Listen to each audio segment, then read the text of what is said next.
Hi, I'm Mark Hamill, and I play the Flying Dutchman, a mysterious ghost pirate in the SpongeBob movie Search for SquarePants.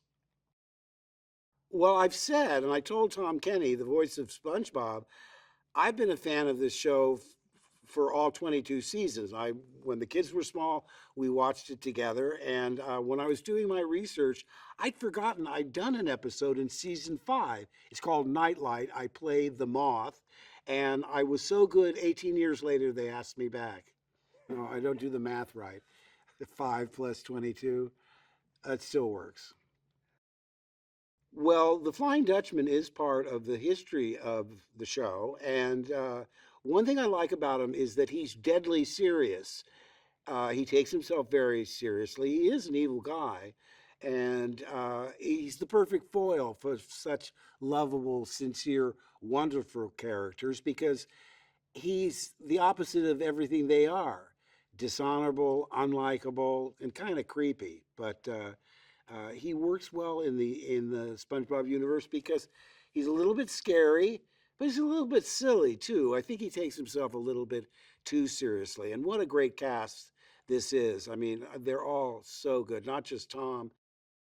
It hit me when I read it, and it really hit me today when I watched it. But Barb, who is the Flying Dutchman's loyal sidekick, voiced by the wonderful Regina Hall, he purposely leaves her behind when he goes away. And I thought that really cements what a terrible person he is. The least he could have done was bring her along. So even I wound up hating me.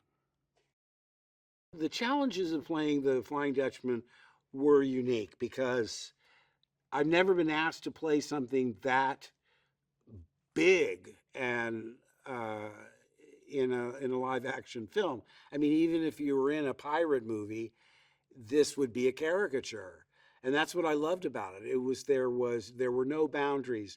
You could be as big as you want, as outrageous as you want, and have the time of your life, which I did. I mean, I don't expect to have this much fun on a set in the foreseeable future. Well, the voiceover sessions were like pretty much every other animated show you do, and every show is different.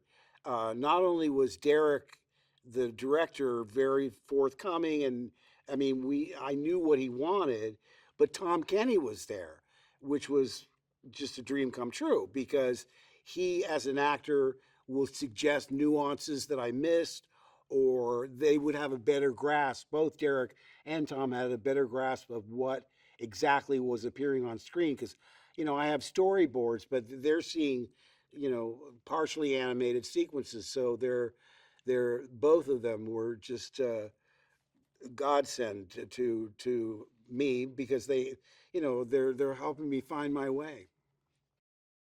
Basically, he's very guttural. He's all down here, and he stretches things out. Arr. He's your standard issue pirate, and we've seen them from the very beginning. Walt Disney's very first live action film was Treasure Island, and that was Robert Newton as Long John Silver, and I loved it as a kid.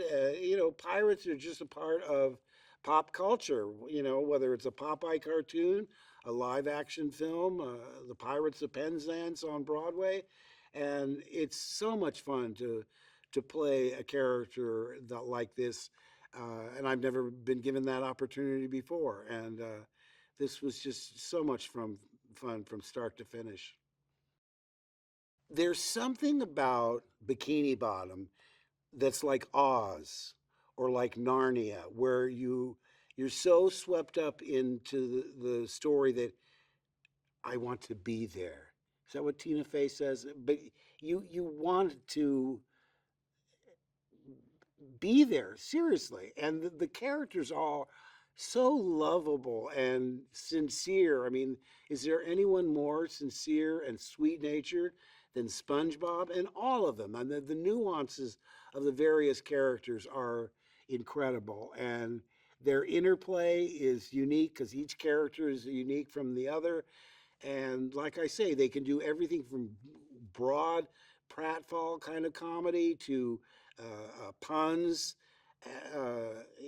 breaking the fourth wall and acknowledging the audience, to really subtle, witty asides that clearly they're writing not only for the youngest viewer, but for the parents and even the grandparents. And I can't think of a better movie to see in a theater with your family than this movie. And there, you can't compare watching it at home on your couch when you're in a theater with 500 people that are all experiencing the same thing. That's why I think this Christmas, make a date and see this in a theater with an audience, and you can thank me later.